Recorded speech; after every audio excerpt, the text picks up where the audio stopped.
Next,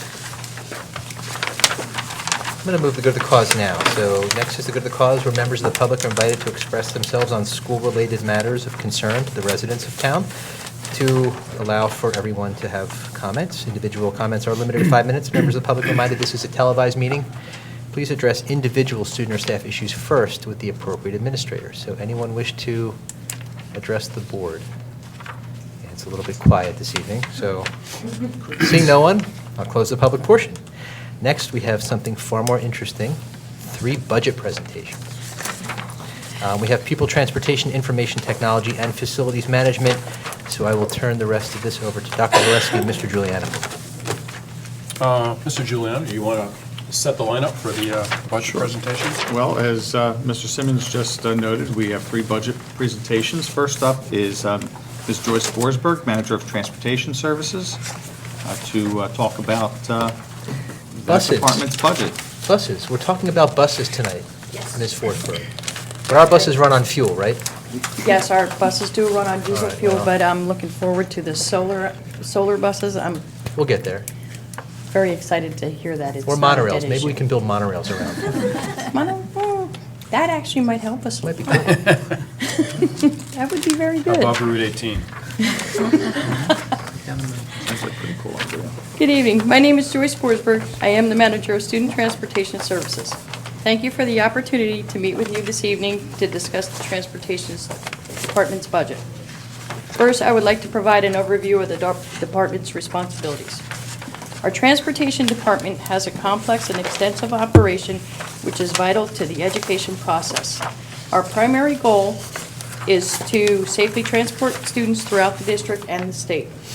As we perform this goal, we continuously monitor our performance to make sure that this is done in the most effective, efficient manner possible.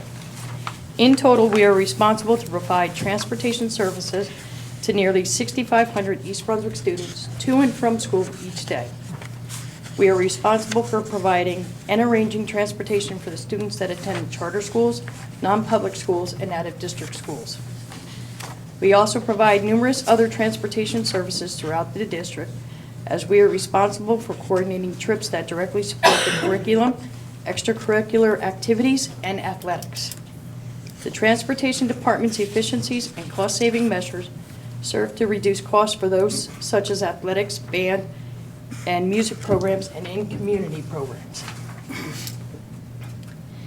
The Transportation Department operates currently with a fleet of 39 vehicles. The fleet is utilized to cover approximately 40% of the routes as well as trips.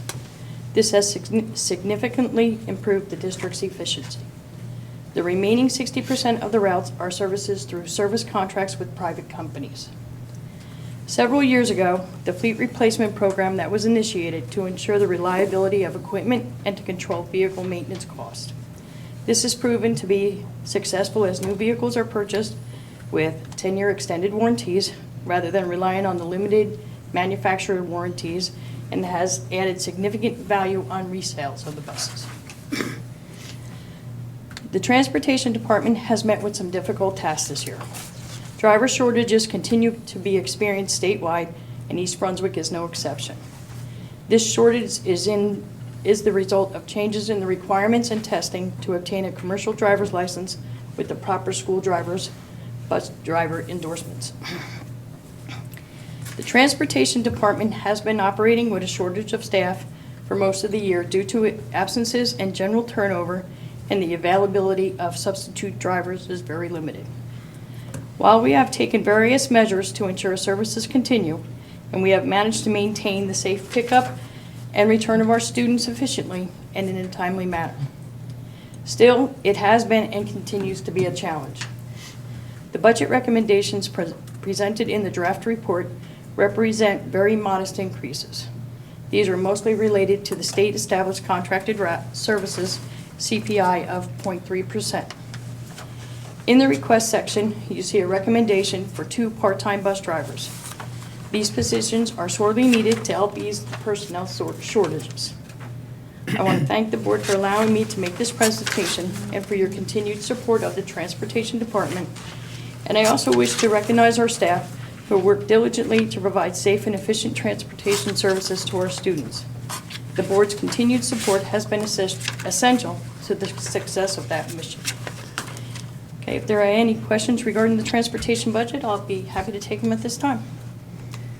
Anyone? I do want to thank you, Ms. Forsberg. Your dedication to the department and the district is second to none. I know the challenges you've had with staffing, and these buses don't drive themselves when folks call out or are not available. So I can't thank you enough for making sure the buses get where they need to go, and safely. You're welcome. Thank you. Any questions at all? Thanks. Thank you. Thank you, George.